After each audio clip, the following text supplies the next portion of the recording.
स्वच्छ भारत का इरादा कर लिया हमने।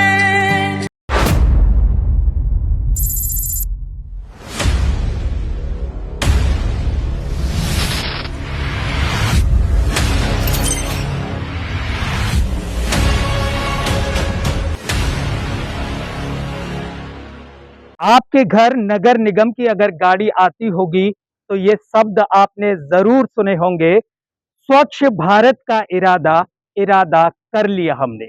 लेकिन आज मैं आपको एक ऐसी जगह पर लाया हूं जहां आपको स्वच्छ भारत की जो तस्वीर है वो एकदम साफ दिखाई देगी। मैं आपको पहले दिखाऊं कि इस तस्वीर को जरा आप देखिए, क्योंकि आप उत्तराखंड मनाली मसूरी गए होंगे तो वहां आपने पहाड़ों का आनंद बखूबी लिया होगा। लेकिन आप इस पहाड़ पर भी जरा नजर डालिए।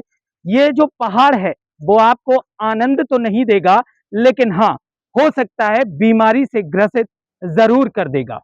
ऐसे पहाड़ अभी तक हमको दिल्ली में देखने के लिए मिलते थे, लेकिन ये जो कूड़े का पहाड़ आप देख रहे हैं ये अब मथुरा में दिखाई दे रहा है। उत्तर प्रदेश के मथुरा जिले में भी अब उत्तराखंड जैसे पहाड़ दिखाई दे रहे हैं।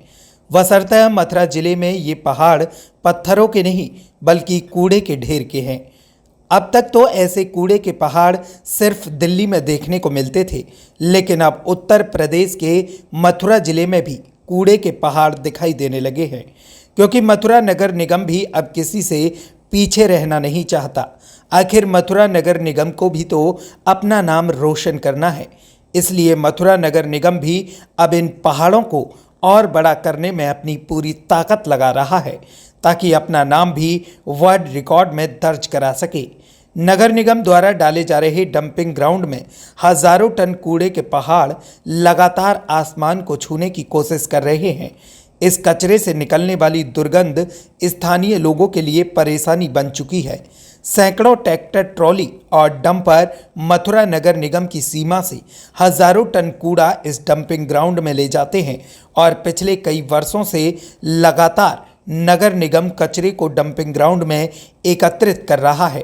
बड़ी बड़ी मशीन कूड़ा एकत्रित करने के लिए नगर निगम के द्वारा लगाई गई हैं और एक निजी कंपनी को कूड़ा उठाने का टेंडर दिया गया था। लेकिन मथुरा के नगर निगम के डंपिंग ग्राउंड में अब दिल्ली जैसे कूड़े के पहाड़ कई किलोमीटर दूर से आपको नजर आ जाएंगे।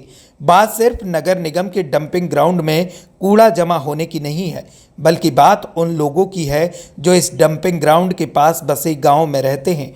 आखिर इन कूड़े के पहाड़ों से पैदा होने वाली बीमारी से कोई भी व्यक्ति ग्रसित होता है तो इसका जिम्मेदार आखिर कौन होगा? स्थानीय लोगों से जब बातचीत की गई तो लोगों ने बताया कि नगर निगम को कई बार इस डंपिंग ग्राउंड को हटाने के लिए आवेदन दिया गया है, लेकिन कोई भी अधिकारी आम जनमानस की सुनने के लिए तैयार नहीं है। नगर निगम के द्वारा बनाए गए इस डंपिंग ग्राउंड से उठने वाली दुर्गंध लोगों के लिए परेशानी का सबब बनती जा रही है।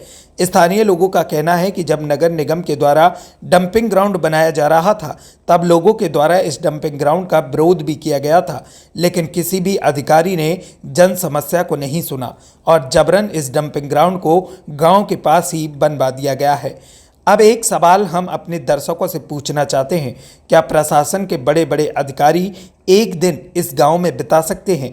क्या मथुरा के विधायक, सांसद, नेता, मंत्री इस डंपिंग ग्राउंड के पास बसे इस गांव में अपनी एक रात गुजार सकते हैं? इस समय मैं मौजूद हूं नगर निगम के द्वारा बनाए गए डंपिंग ग्राउंड पर, और इधर मैं आपको दिखाऊं तो ये एक गांव है जिसे कोलू का नगला कहा जाता है।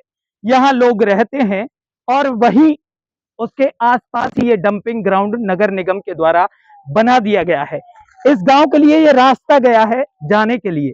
जब यहाँ से लोग गुजरते हैं तो इतनी दुर्गंध इस रास्ते पर आती है कि उनका इस रास्ते से निकलना भी दुश्वार हो जाता है। बिना मास्क के और बिना मुंह पर रूमाल रखे लोग यहाँ से नहीं निकल पाते हैं। जिस तरह से दूषित पानी की वजह से इंदौर में एक हादसा हुआ था, बच्चों की जान और लोगों की जान उसमें गई थी, अगर इस कूड़े के ढेर से पैदा होने वाली बीमारियों से कोई भी बच्चा यहाँ बीमार होता है या कोई लोग यहाँ बीमार होते हैं तो आखिर उसका जिम्मेदार कौन होगा? ये कूड़े के ढेर बाकायदा यहाँ लगे हुए हैं। पहाड़ों की तरह लगे दिखाई दे रहे हैं, लेकिन इसका कोई भी समाधान नहीं हो रहा है। आप इस बारे में क्या कहना चाहते हैं?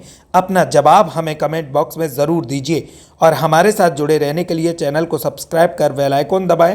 और अगर आप हमारा ये वीडियो फेसबुक पेज पर देख रहे हैं तो हमें फॉलो ज़रूर करें।